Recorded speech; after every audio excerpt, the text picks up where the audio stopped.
क्या आप भी संज्ञा के बारे में जानना चाहते हैं कि आखिर संज्ञा किसे कहते हैं? क्योंकि हम लोग हिंदी व्याकरण पढ़ते हैं तो उसमें संज्ञा आता है और संज्ञा के बारे में हमें जानना काफ़ी ज़रूरी होता है। तो आज हम लोग जानने वाले हैं कि संज्ञा किसे कहते हैं, इसके कितने भागों में इसे बांटा गया है, यानी हम लोग उसके उदाहरण भी देखेंगे। तो चलिए वीडियो को शुरू कर लेते हैं। सबसे पहले हम लोग जानते हैं संज्ञा के बारे में।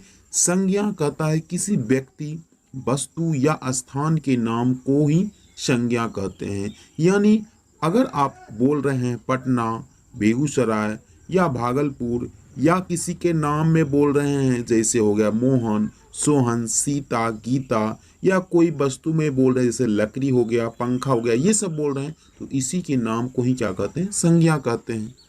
अब हम लोग जान लेते हैं कि संज्ञा को कितने भागों में बांटा गया है। दरअसल संज्ञा को 5 भागों में बांटा गया है। तो वो 5 भाग कौन कौन है? व्यक्तिवाचक संज्ञा, जातिवाचक संज्ञा, भाववाचक संज्ञा, समूहवाचक संज्ञा और द्रव्यवाचक संज्ञा। हम लोग एक एक का परिभाषा भी जानेंगे, साथ साथ उसका उदाहरण भी जानेंगे। तो सबसे पहले हम लोग जान लेते हैं व्यक्तिवाचक संज्ञा किसको कहते हैं। देखिए, व्यक्तिवाचक संज्ञा कहता है जिस संज्ञा से किसी एक व्यक्ति या वस्तु का बोध हो उसे व्यक्तिवाचक संज्ञा कहते हैं। मतलब कहने का मतलब किसी खास व्यक्ति या किसी खास वस्तु का बोध हो उसे क्या कहते हैं? व्यक्तिवाचक संज्ञा कहते हैं। जैसे मदन हो गया, मोहन हो गया, पटना हो गया, दिल्ली हो गया, ताजमहल हो गया, ये सारा कितना हो क्या सब हो जाएगा? व्यक्तिवाचक संज्ञा का उदाहरण। अब हम लोग जानते हैं जातिवाचक संज्ञा किसे कहते हैं। जिस संज्ञा से किसी जाति के संपूर्ण पदार्थों का बोध हो उसे जातिवाचक संज्ञा कहते हैं।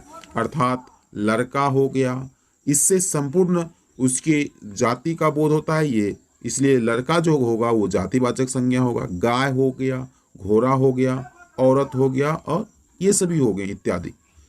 अब हम लोग जानते हैं कि भाववाचक संज्ञा किनको कहते हैं।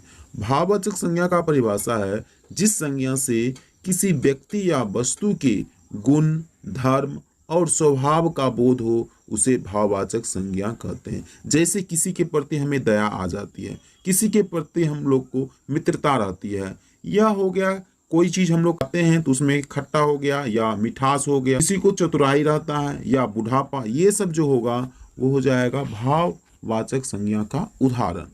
अब हम लोग जान लेते हैं अगली संज्ञा कौन है, वो है समूहवाचक संज्ञा। तो समूहवाचक संज्ञा किसको कहते हैं? कहता है जिस शब्द से समूह या झुंड का बोध हो उसे समूहवाचक संज्ञा कहते हैं। जैसे भीड़ हो गया, मेला हो गया, सभा हो गया या रैली हो गया। अब हम लोग समूहवाचक संज्ञा पढ़ लिए हैं। अब होगा द्रव्यवाचक संज्ञा। तो द्रव्यवाचक संज्ञा किनको कहेंगे? कहता है जिन वस्तुओं को नापा या तौला जा सके उसे द्रव्यवाचक संज्ञा कहते हैं।